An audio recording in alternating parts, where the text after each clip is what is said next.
যে একটা লোকসভাতে কাকে টিকিট দিয়েছে, সে কি করছে। শুধু তাই নয়, উনি কি দেখুন, উনি ভেগধারী বিজেপি, উনি ভেগধারী বিজেপি। কার কথা বলছেন? শান্তনু ঠাকুর ভেগধারী বিজেপি। উনি আদৌ কি বিজেপিতে আছেন? কোথায় আছে? না, আমার সন্দেহ হয় আদৌ বিজেপিতে আছেন। কেন বলছি, যখন উনি মন্ত্রিত্ব পাবেন আর কি, কখনো হয় না এই মন্ত্রিত্ব পাবে এই পাবে না, টানাপোড়ানের ভিতরে চলছে।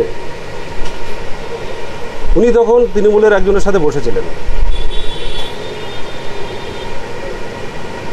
তার সাথে মিটিংও হয়েছে, তৃণমূলে চলে যাবেন। উনি দলকে ব্ল্যাকমেল করলো যে আমাকে মন্ত্রিত্ব না দিলে আমি তৃণমূলে চলে যাব। তার নাম বালুদা, জ্যোতিপ্রিয় মল্লিক, যিনি এখন জেলখানায় বন্দী। আমি প্রায় দু আড়াই বছর বসে আছি। দল কি মেনে নিয়েছে ব্ল্যাকমেলটা? অবশ্যই। এখন দলকে যদি ব্ল্যাকমেল করে, স্বাভাবিক, দল একটা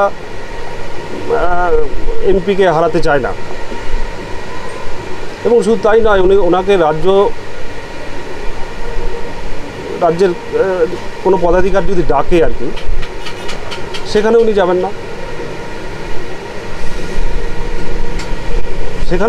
না, তাহলে টোটালটাই উনি ভেগধারী বিজেপি। দেখুন, বনগাঁ লোকসভার আসল কোন অবস্থায় আছে বিজেপির, সেটা সাধারণ মানুষকে জানতে হবে। আজকে বিজেপি থেকে যিনি দাঁড়িয়েছেন, তো উনি কোন অবস্থায় আছেন, ভোটারদের কাছে কোন অবস্থায় আছেন। উনি 5 বছরে বনগাঁ লোকসভাতে 7টা বিধানসভা, সে 7টা বিধানসভায় উনি কি করেছেন। আমার বাড়ি কল্যাণী, সে কল্যাণীতে 3টে থেকে 4টে সোলার লাইট লাগিয়েছে।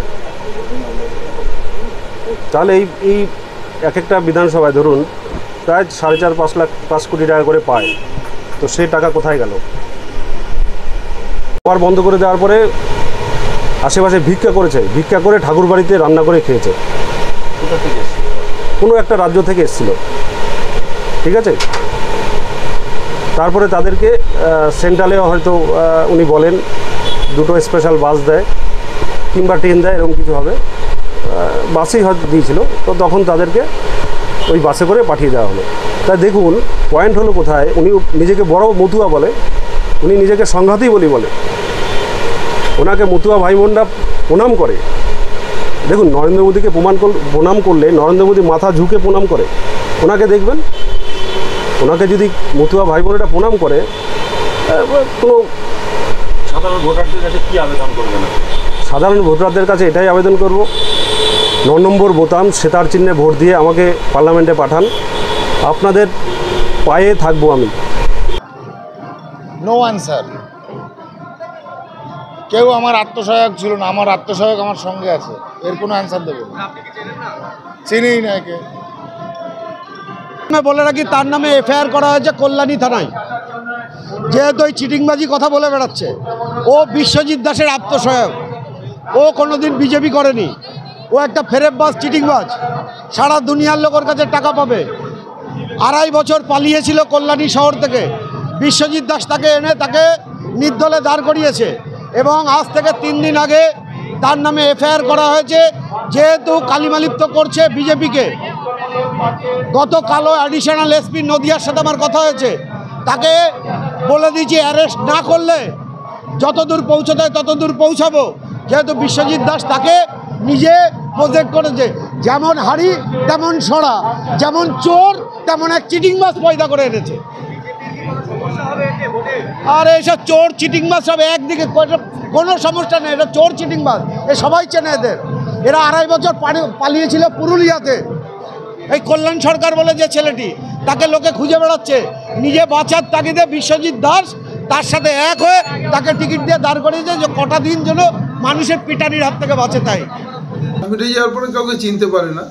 ও যেমন 2019 সালে মানুষ যারা ভোট দিয়েছিল, যারা ওকে ভোট করে দিয়েছিল, তাদের তো ভোটের পরে চিনতে পারে না। এটা ওর খুব সহজাত স্বভাব। আমরা তো বারবার বলেছি এইমস থেকে কোটি কোটি টাকা তুলেছে। আজ এক এক করে আরও প্রমাণ হবে 4 তারিখের পরে। ও প্যাটটা বলে বর্ডারে কাজ দিয়ে টাকা নিয়েছে, ও যে লিস্ট দিয়ে টাকা নিয়ে চাকরি দিয়েছে এইমসে, তার সমস্ত প্রমাণ তো আমাদের কাছে চলে এসছে। আর কল্যাণটা চেনে না, আমাদের কাছে রিপোর্ট তো থাকবেই।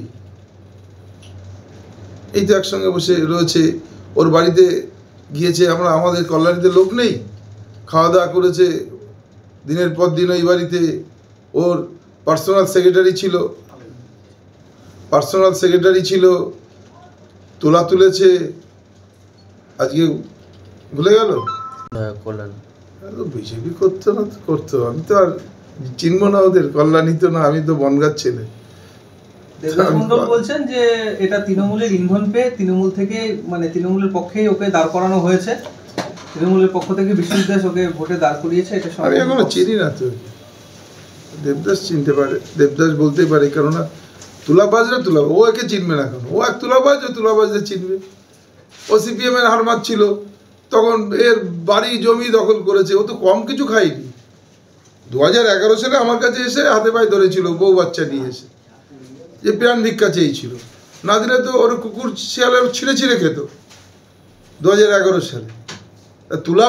তুলাবাজদের চিনবে, তারা এই ধরনের কথা বলবে, এটা স্বাভাবিক। এটা ভালো হয়েছে যে বিজেপিতে আরমাদের দায়িত্বে আছে, সাধারণ মানুষ বুঝিয়ে দেবে। ওরা তো এক্সপায়ারি ডেট বলেও দিয়েছিল, ডেট তো শেষ হচ্ছে, 4 তারিখে শেষ হয়ে যাবে। বুঝতে পারবে যে মানুষ কি করতে পারে, সেটা আগামী বুঝতে পারবে 4 তারিখে। 2 লক্ষর বেশি ভোটে এখান থেকে হারবে, এবং সেটা দেবদাসের মতন লোক আছে বলেই হারটা খুব সহজ হয়ে গেল।